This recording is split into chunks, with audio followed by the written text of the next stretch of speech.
Please listen carefully. Hello, universe. Welcome to the Optimist Daily Update. I'm Arielle Tiangco.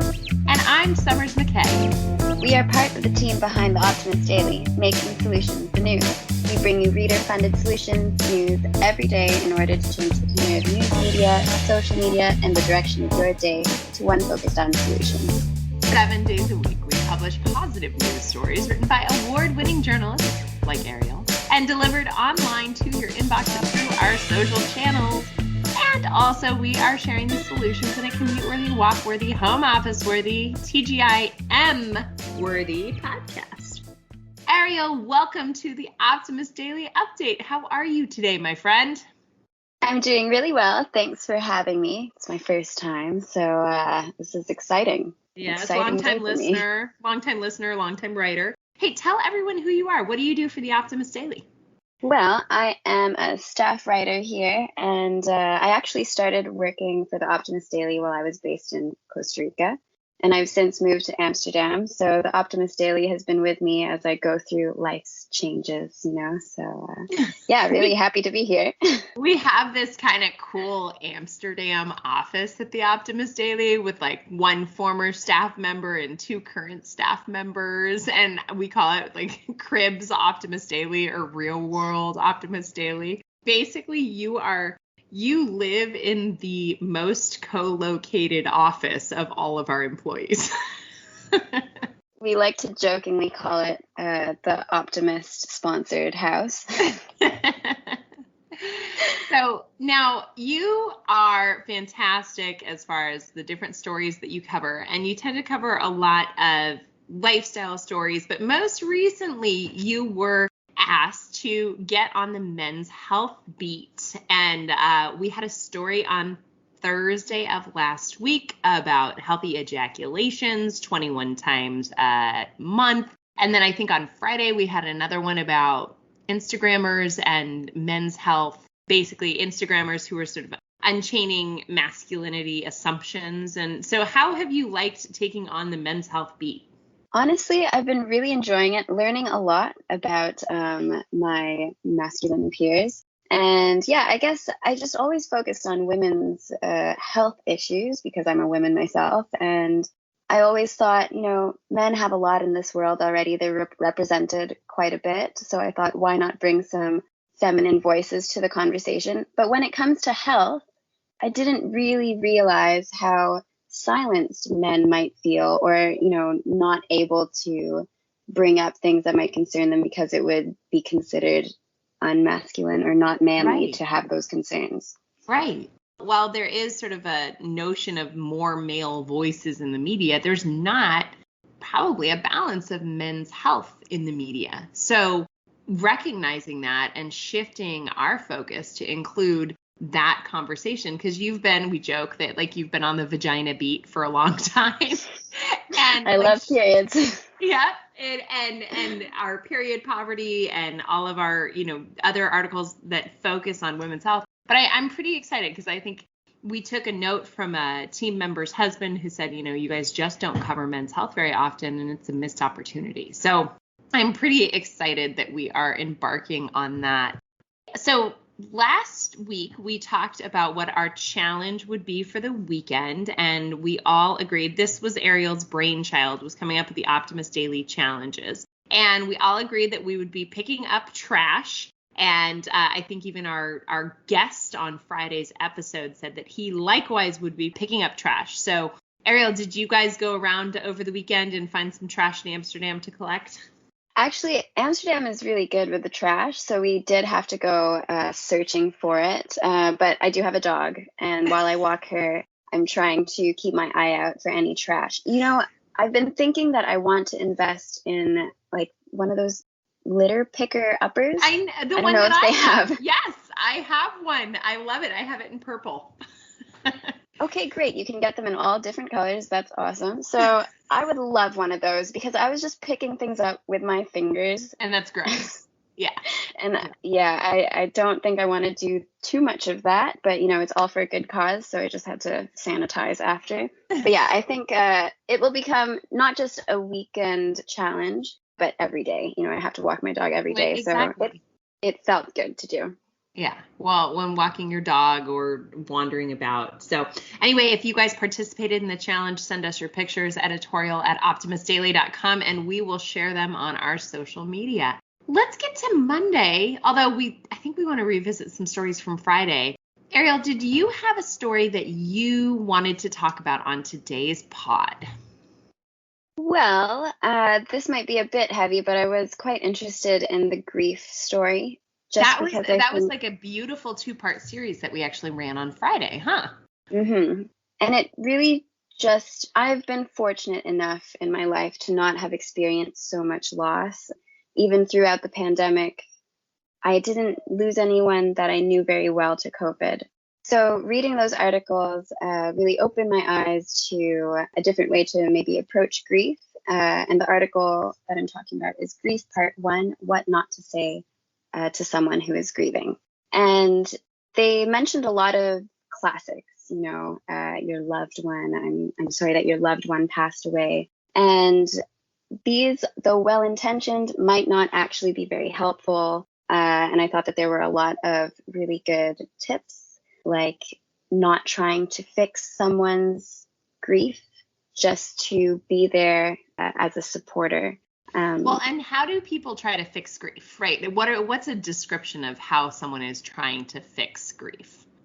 Well, one of the things that was mentioned was starting phrases with "at least." So, for instance, at least he's not in pain. At least it didn't happen at this time of year or another time of year. However, for someone who's grieving, nothing was really at least. Mm-hmm. So this phrase comes out because people want to bring attention to what they think is the least painful part of a situation, but then it actually comes across as you trying to change the way someone thinks about their loss. So that was a really good one for me to read, and I thought I learned a lot from especially this what not to say to someone.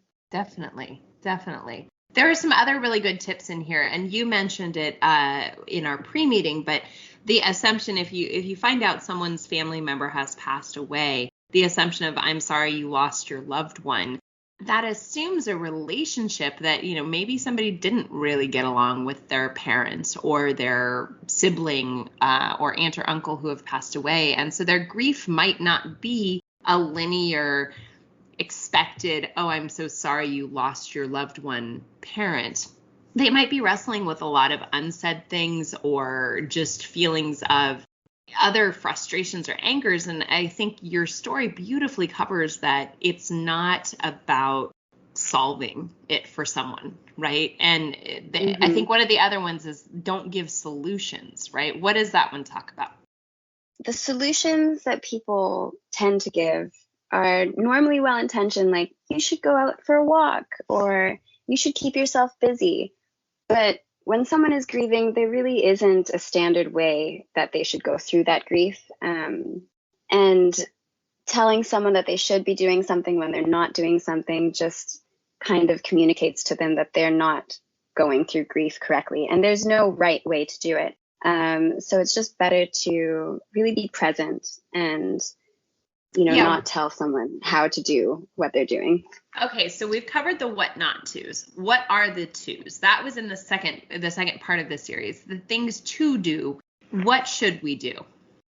Okay, so what you should do to support someone who's grieving is to tend to your own grief and acknowledge your discomfort as a supporter, because dealing with death can be awkward and uncomfortable, and so you might just not have the right thing to say. Sometimes acknowledging that and just saying, "I know nothing I can say will make this easier, but I'm here for you," is the right thing. Mm-hmm.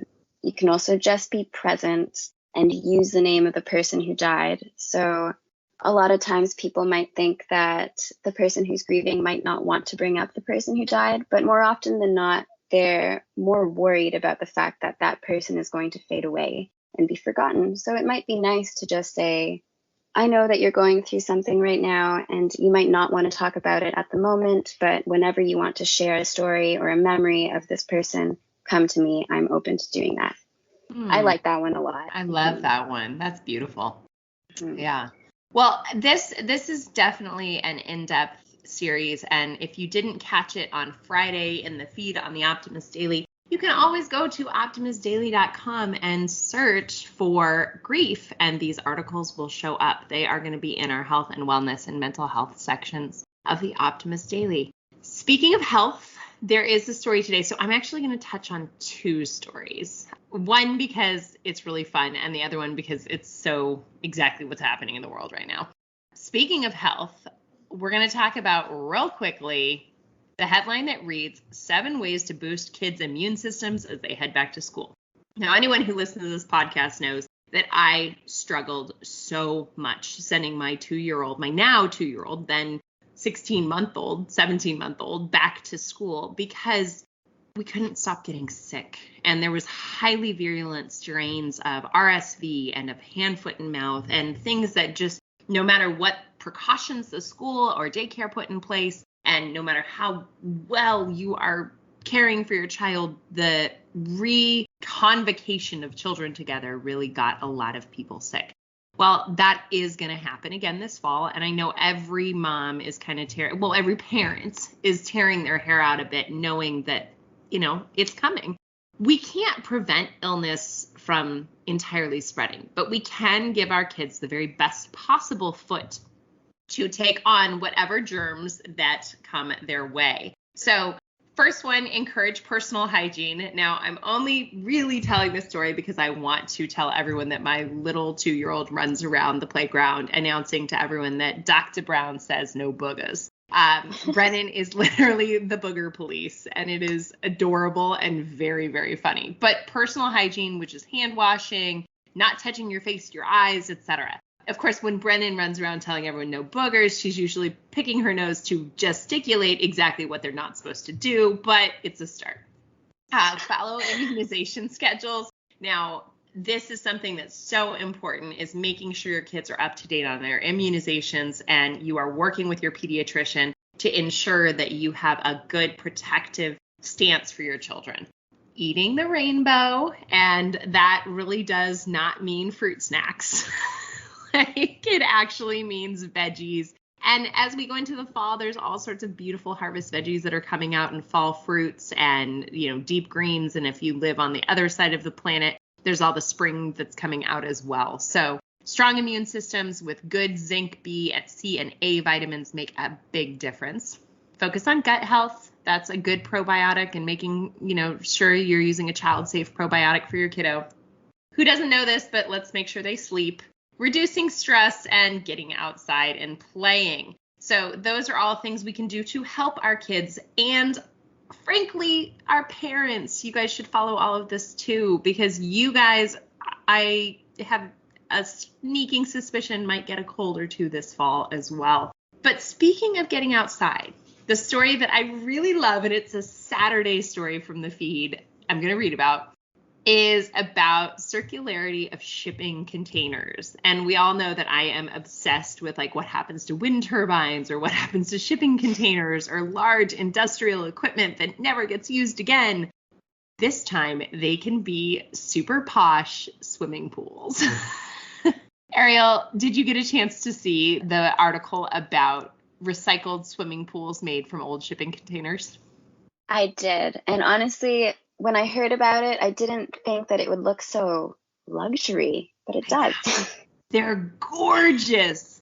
Now, there's several companies, I think, that do this. We did cover a story on the Airbnb of pools, but this particular company, Mod Pools, turns old shipping containers into convenient, sustainable, and efficient home swimming pools. Now, most shipping containers, like wind turbines, are not reused once they make the voyage across the sea. U.S. just doesn't have much to export to other countries. Nobody wants to pay to send empty shipping containers back. So most of them literally end up rusting in landfills.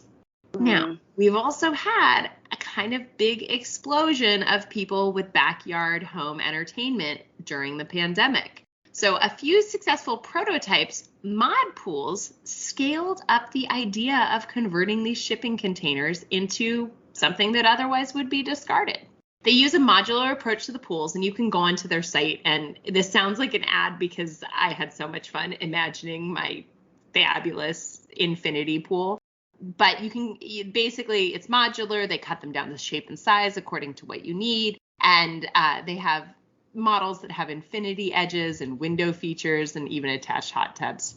There are about 800 mod pools installed in North America at this point, and they are ramping up. It was covered in Fast Company. It's just kind of a really fun, fancy design article. I mean, this is not the pools themselves, kind of a base model is around $50,000, but that's actually not that expensive as compared to more traditional pool installation. I had a colleague who had a quote for a $200,000 pool installation. So I will be sending her this story to see if perhaps that can be a more cost-efficient installation for her in her home. And it also just is a really fabulous place to go float about. Arielle, and swimming is good for you. Exactly. Swimming, we've been writing a lot about swimming lately, and I think it would be a great investment.